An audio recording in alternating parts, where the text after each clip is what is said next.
नमस्कार दोस्तों, स्वागत है आपका एक बार फिर से आपके अपने चैनल ज्ञान अलोंग विद भक्ति के साथ। आज हम इस वीडियो में जानेंगे कि तुलसी को रोजाना जल देने से कौन सा फल मिलता है। एक समय की बात है, माता लक्ष्मी ने भगवान विष्णु से पूछा, हे नाथ, आप तो तीनों लोकों के स्वामी हैं। आपकी तीनों लोकों में पूजा होती है। सभी आपकी कृपा पाने के लिए उत्सुक रहते हैं। फिर भी आप इस तुलसी के पौधे की पूजा क्यों करते हैं? इसे रोजाना जल क्यों चढ़ाते हैं? मैं इस तुलसी के पौधे को जल चढ़ाने का महत्व जानना चाहती हूँ। माता लक्ष्मी की बात सुनकर भगवान विष्णु ने कहा, हे देवी, तुलसी साक्षात लक्ष्मी का ही रूप है। तुलसी की रोजाना पूजा करने के कई फायदे हैं और तुलसी को जल चढ़ाने मात्र से ही मनुष्य के कई पाप नष्ट हो जाते हैं। तुलसी को जल देने का महत्व बताने से पहले मैं तुम्हें एक बहुत ही पवित्र कथा सुनाता हूँ। इस कथा के माध्यम से तुम्हें तुम्हारे इन प्रश्नों के उत्तर मिल जाएंगे। इसलिए हे देवी, आप इस कथा को बड़े ही ध्यान से सुनो। भगवान विष्णु ने कहा, हे देवी, जो भी मनुष्य सिर्फ इस कथा को ध्यान लगाकर पूरी सुन लेता है, उसे 100 वर्षों तक तुलसी को जल देने का फल प्राप्त होता है। माता लक्ष्मी ने कहा, स्वामी, मैं इस कथा को बड़े ही ध्यान से सुनूंगी। आप मुझे वह पवित्र कथा सुनाना प्रारंभ कीजिए। भगवान विष्णु ने कहा, देवी, बहुत समय पहले की बात है, किसी नगर में एक ब्राह्मण रहता था। उसका जन्म तो ब्राह्मण कुल में हुआ, लेकिन उसके कर्म नीच प्रवृत्ति के थे। वह ब्राह्मण हमेशा ही झूठ बोलता और गलत तरीके से पैसा कमाता था। उसका मन हमेशा बुरे कर्मों में ही लगा रहता था। वह सदैव ही जुआ, वेश्यावृत्ति और चोरी में ही लगा रहता था। उसने अपने जीवन में कभी भी पुण्य के काम नहीं किए और शास्त्रों का अध्ययन भी नहीं किया। ब्राह्मण होते हुए भी कभी पूजा पाठ नहीं किया। सदैव ही उसका मन दूसरों के धन पर लगा रहता था और वह दिन में जो भी धन कमाता, उसे रात्रि में जुआ और वेश्यावृत्ति में उड़ा देता था। इस तरह वह ब्राह्मण अपने जीवन को पाप कर्मों में ही गुजार रहा था। उसने अपने मुख से कभी भगवान का नाम भी नहीं लिया और न कभी देवी देवताओं का पूजन किया। इस प्रकार से पाप करते हुए उसे कई वर्ष बीत गए। फिर वह ब्राह्मण कुछ खरीदारी करने के लिए एक नगरी में जा पहुंचा। उस नगरी के पास में गंगा नदी बहती है और उस नदी में स्नान करने के लिए दूर दूर से लोग आया करते थे। फिर वह ब्राह्मण गंगा जी के किनारे एक आश्रम में ठहरता है। उस आश्रम में अनेक विद्वान ब्राह्मण प्रतिदिन पुराणों का पाठ तथा भगवान की भक्ति में लीन रहते थे। वह ब्राह्मण भी ढोंग करता हुआ वहीं पर उनके साथ रुक गया और उन ब्राह्मणों के साथ रहकर उसे भी भगवान का नाम लेने का अवसर मिल रहा था। वह उसी स्थान पर कुछ दिनों के लिए रुका। फिर वहां पर आए हुए लोगों ने गायों का पूजन करके ब्राह्मणों को भोजन कराया। तो उस ब्राह्मण ने भी उनके साथ बैठकर भोजन किया और भगवान का प्रसाद ग्रहण किया। वहीं पर उस आश्रम में एक तुलसी का पौधा था। वह ब्राह्मण जाने अनजाने में उस तुलसी के पौधे में पानी डालता था। उसके मन में कोई विचार नहीं था कि वह क्या कर रहा है। वह प्रतिदिन सुबह उठकर बाल्टी में पानी लेकर तुलसी के पौधे में डालता था। यह उसका रोजाना का नियम बन गया था। फिर एक दिन की बात है, वह आश्रम में सोया हुआ था। तभी अचानक उसके पास एक काला सर्प आया और उस काले सर्प ने उसे नींद में ही डस लिया और थोड़ी ही देर में उस ब्राह्मण की नींद में ही मृत्यु हो गई। जब सुबह दूसरे ब्राह्मणों ने उसे इस अवस्था में देखा तो उन्होंने उसके मुख में तुलसी पत्र और तुलसी का जल डाल दिया। फिर उन ब्राह्मणों को पता चला कि उसकी तो मृत्यु हो चुकी है। तब वहां पर दूत आते हैं और उस ब्राह्मण को पकड़कर यमलोक ले जाने लगते हैं। रास्ते में जाते हुए वह ब्राह्मण विलाप करने लगा और यमदूतों से कहने लगा, यमदूतों, मुझे कहाँ ले जा रहे हो और मेरी मृत्यु किस कारण से हुई है? तब यमदूत कहने लगे, हे ब्राह्मण, तुमने जन्म से लेकर मृत्यु तक बहुत पाप कर्म किए हैं और तुम्हारे पापों के कारण ही तुम्हें एक काले सर्प ने काटा और जिसकी वजह से तुम्हारी मृत्यु हुई है। अब हम तुम्हें यमपुरी लेकर जा रहे हैं। वहां पर यमराज तुम्हारे पाप कर्मों का लेखा जोखा देखेंगे और निश्चित ही तुम्हें घोर नरक में डालेंगे। फिर वह ब्राह्मण फूट फूट कर रोने लगा और उन यमदूतों से माफी मांगने लगा, किंतु यमदूतों को उस पर जरा सी भी दया नहीं आई और वे उसे मारते हुए यमलोक लेकर गए। जब यमदूत उस ब्राह्मण को लेकर यमराज के सामने उपस्थित हुए तो यमराज के पास बैठे हुए चित्रगुप्त ने उस ब्राह्मण के कर्मों का लेखा जोखा निकाला और यमराज से कहने लगे, धर्मराज, इस ब्राह्मण ने तो अपने पूरे जीवन भर पाप ही पाप किए हैं। इसने अपने जीवन में कभी पुण्य का काम नहीं किया है। ये तो घोर पापी है, इसे तो हमेशा के लिए नरक में डाल दिया जाए। फिर यमराज कहते हैं, हे यमदूतों, जीवन भर पाप करने वाले इस ब्राह्मण को उठाकर ले जाओ और इसे नरक में डाल दो। यमराज का आदेश मिलते ही वे यमदूत उस ब्राह्मण को लेकर नरक की तरफ चल दिए और ब्राह्मण को पीटते हुए नरक में ले गए। वहां ले जाकर उसे खोलते हुए तेल की कड़ाही में डाल दिया। परंतु जैसे ही उस ब्राह्मण को खोलते हुए तेल की कड़ाही में डाला तो वह तेल एकदम से ठंडा और शीतल हो गया। इस घटना को देखकर उस यमदूत को बड़ा ही आश्चर्य हुआ। ऐसा उसके साथ पहले कभी नहीं हुआ था। उस यमदूत ने कितने ही पापियों को उस तेल की कड़ाही में डाला था और वे सभी उस तेल में गिरकर छटपटाने लगते थे। लेकिन जैसे ही वह ब्राह्मण गर्म तेल की कड़ाही में गिरा तो वह तेल अचानक से शांत और शीतल हो गया। इस आश्चर्यजनक घटना को देखकर वह यमदूत जल्दी से दौड़ता हुआ यमराज के पास पहुंचा।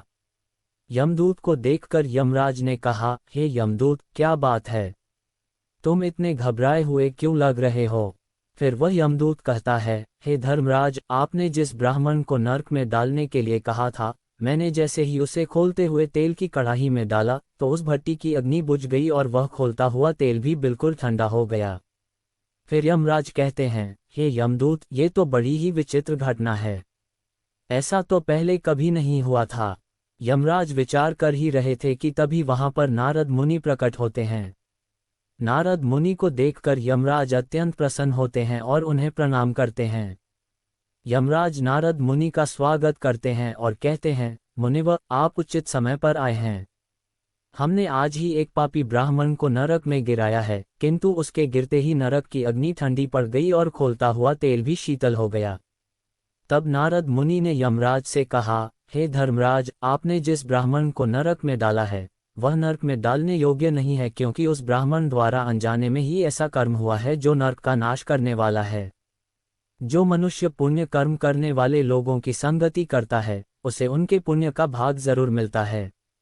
और यह ब्राह्मण तो कई दिनों तक भगवान के भक्तों के साथ रहा है। इस ब्राह्मण ने आश्रम में रहते हुए रोजाना तुलसी में जल डाला है, इसलिए यह ब्राह्मण बड़ा पुण्यात्मा बन गया है और इसके सारे पाप नष्ट हो गए हैं। ये ब्राह्मण अब स्वर्गलोक में जाने का अधिकारी बन गया है। इस ब्राह्मण ने अनजाने में ही इतना पुण्य कमाया है जो कई जन्मों तक मनुष्य को प्राप्त नहीं होता है। इसलिए हे धर्मराज, आप इस ब्राह्मण को नरक में न डालें और इसके पापों के लिए इसे केवल इतना दंड दें कि इसे सभी नरकों का दर्शन कराएं।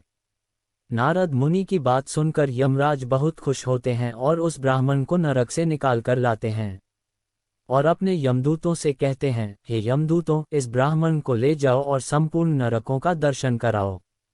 फिर यमदूत उस ब्राह्मण को ले जाते हैं और संपूर्ण नरकों का दर्शन कराते हैं। भगवान विष्णु ने कहा, देवी, इस प्रकार से यमदूत उस ब्राह्मण को संपूर्ण नरकों का दर्शन कराते हैं और उसे यक्षलोक में ले जाते हैं और फिर वह ब्राह्मण एक यक्ष बन जाता है। भगवान विष्णु कहते हैं, हे देवी, वनस्पतियों में मुझे तुलसी प्रिय है, मास में कार्तिक मास और तिथि में एकादशी प्रिय है। इसलिए जो मनुष्य रोजाना तुलसी की पूजा पाठ करता है और तुलसी को जल देता है, वह मनुष्य मुझे सबसे अधिक प्रिय है। उस मनुष्य की कभी भी दुर्गति नहीं होती है और वह मनुष्य कभी नरक में नहीं जाता। जिस घर में तुलसी का पौधा सदैव ही हरा भरा रहता है, उस घर में सुख, शांति और समृद्धि बनी रहती है। भगवान विष्णु कहते हैं, देवी, मेरी पूजा में और मुझे चढ़ाए जाने वाले भोग में तुलसी के पत्र अवश्य होने चाहिए। इसलिए प्रत्येक घर में तुलसी का पौधा अवश्य होना चाहिए। अगर आपके घर में तुलसी का पौधा है तो सुख, शांति और समृद्धि के लिए तुलसी को चुनरी अवश्य चढ़ानी चाहिए। और हमेशा ध्यान रखें कि तुलसी का पौधा चुनरी के बिना अधूरा होता है। तुलसी केवल एक पौधा ही नहीं है, बल्कि वह एक देवी है, मेरी अर्थात विष्णु की पत्नी है। इसलिए तुलसी को चुनरी अवश्य ही चढ़ानी चाहिए, क्योंकि इससे पति पत्नी में प्रेम और विश्वास बढ़ता है और पति पत्नी का दाम्पत्य जीवन खुशहाल बना रहता है। घर में रहने वाली महिलाएं सदा सुहागिन और सौभाग्यशाली रहती हैं। तुलसी का विवाह भी अवश्य कराना चाहिए, इससे मनुष्य के सभी दुखों का अंत होता है और सांसारिक जीवन सुखमय बीतता है। भगवान विष्णु कहते हैं, हे देवी, तुलसी के पौधे के पास अपने मुख से अपशब्द नहीं बोलने चाहिए। तुलसी के नज़दीक भूल से भी जूते, चप्पल अथवा झाड़ू पोछा नहीं रखना चाहिए, इसे पाप माना गया है। तुलसी के पौधे के पास जल से भरा हुआ बर्तन भी नहीं रखना चाहिए। तुलसी के पौधे के पास दीपक जलाने के बाद दीपक को वहां से हटा देना चाहिए, क्योंकि तुलसी के नीचे बुझा हुआ दीपक रखना अशुभ माना जाता है। जिस स्थान पर भी तुलसी का पौधा होता है, उस स्थान को हमेशा साफ सुथरा रखना चाहिए। इसलिए नियमित रूप से तुलसी के पौधे के पास साफ सफाई का ध्यान रखना चाहिए। तुलसी के पौधे में शिवलिंग और गणेश जी की प्रतिमा नहीं रखनी चाहिए। साथ ही तुलसी के गमले में अन्य किसी भी प्रकार का पौधा लगाना अशुभ होता है। तुलसी के पौधे के पास कपड़े भी नहीं सुखाने चाहिए, अन्यथा कपड़ों का गंदा पानी तुलसी के पौधे पर गिर सकता है। और हमेशा ध्यान रखना चाहिए कि तुलसी के पत्र को नाखून से नहीं तोड़ना चाहिए, इससे तुलसी का अपमान होता है। यदि तुलसी के पत्ते सूखकर गिर जाते हैं तो उन्हें कचरे में नहीं फेंकना चाहिए, क्योंकि वे पत्ते पैरों के नीचे आते हैं, जो अच्छा नहीं होता है। उन पत्तों को आप तुलसी की मिट्टी में ही दबा दें। भगवान विष्णु कहते हैं, हे देवी, रविवार के दिन तुलसी के पत्ते नहीं तोड़ने चाहिए और रविवार को तुलसी को जल भी नहीं चढ़ाना चाहिए। बाकी सभी दिन तुलसी को सुबह स्नान से निवृत्त होकर जल देना चाहिए और शाम के समय एक दीपक जलाना चाहिए। देवी, अक्सर महिलाएं स्नान के बाद अपने बाल खुले रखकर ही तुलसी को जल देती हैं, परंतु ऐसा करना गलत होता है। महिलाओं को हमेशा ही अपने बाल बांधकर माथे पर सिंदूर लगाकर ही तुलसी में जल देना चाहिए। इससे तुलसी का आशीर्वाद प्राप्त होता है। घर में तुलसी का पौधा लगाते समय ध्यान रखें कि इसके लिए गंदी मिट्टी का उपयोग न करें। साफ सुथरी मिट्टी का ही उपयोग करना चाहिए, अन्यथा तुलसी माँ रूठ जाती हैं और सूखने लगती हैं। तुलसी का पौधा कभी भी गंदे स्थान पर नहीं लगाना चाहिए, जैसे नाली अथवा बाथरूम के पास तुलसी के गमले को कभी नहीं रखना चाहिए, अन्यथा गंदा पानी तुलसी के पौधे में गिर सकता है, जो बहुत ही अशुभ माना गया है। घर में तुलसी का पौधा कभी सूखना नहीं चाहिए। शास्त्रों में ऐसी मान्यता है कि तुलसी का पौधा सूखना अकाल मृत्यु की सूचना देता है। घर में तुलसी का पौधा सूख जाए तो घर की सुख समृद्धि खत्म हो जाती है। सूखी हुई तुलसी में मां लक्ष्मी का वास नहीं होता है। भगवान विष्णु कहते हैं, शास्त्रों के अनुसार मासिक धर्म के दौरान महिलाओं को तुलसी के पौधे में पानी नहीं डालना चाहिए और तुलसी को स्पर्श करना भी वर्जित है। तुलसी को बिना स्नान किए जल नहीं देना चाहिए और पैरों में चप्पल आदि पहनकर भी तुलसी को जल नहीं देना चाहिए। तुलसी को जल देते समय ध्यान रखें कि वह जल आपके पैरों पर न पड़े, इससे तुलसी का अपमान होता है। नित्य तुलसी के दर्शन से मनुष्य को स्वर्ग की प्राप्ति होती है और तुलसी पत्र के सेवन से उसके सभी पाप नष्ट हो जाते हैं। तुलसी का पौधा हमेशा घर के सामने लगाना चाहिए। इसे पूर्व अथवा उत्तर दिशा में लगाना सबसे अधिक शुभ होता है। तुलसी के पास मरुस्थलीय पौधे रखना बहुत ही अशुभ माना जाता है। ऐसे पौधों से नकारात्मक ऊर्जा निकलती है। शास्त्रों में कहा गया है कि जिन पौधों से हरी भरी कलियों की उत्पत्ति न हो और उसके स्थान पर कांटे निकलते हों, तो ऐसे पौधे को तुलसी के पास कभी नहीं रखना चाहिए। शास्त्रों में केले के पौधे का विशेष महत्व बताया गया है। अगर तुलसी के पास केले का पौधा लगा देते हैं तो कई गुना अधिक लाभ प्राप्त होते हैं। केले के पौधे में देवी स्वयं वास करती है। इसे तुलसी के पास लगाने से घर में सुख समृद्धि आती है। तुलसी के पौधे में शालिग्राम भी अवश्य रखना चाहिए।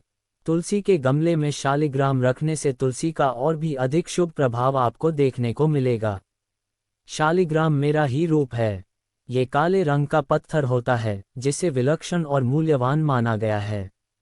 इसे अगर तुलसी के गमले में रखेंगे तो आपके घर से संपूर्ण नकारात्मक ऊर्जा नष्ट हो जाएगी।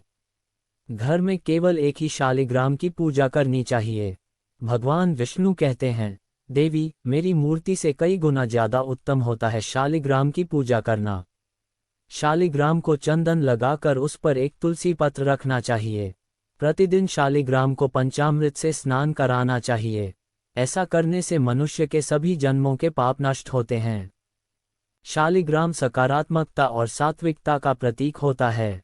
इस प्रकार भगवान विष्णु ने माता लक्ष्मी को तुलसी के पौधे को जल देने का महत्व बताया और घर में तुलसी का पौधा लगाने के सभी नियम बताए। आशा करता हूँ वीडियो में दी गई जानकारी आपको पसंद आई होगी। वीडियो अगर आपको पसंद आया हो तो कमेंट में जय श्री कृष्ण लिखना ना भूले और वीडियो को लाइक अवश्य करके चैनल को सब्सक्राइब करें। मिलते हैं जल्द एक नई वीडियो के साथ। तब तक के लिए खुश रहे, स्वस्थ रहे और अपने माता पिता का ख्याल रखे। राधे राधे।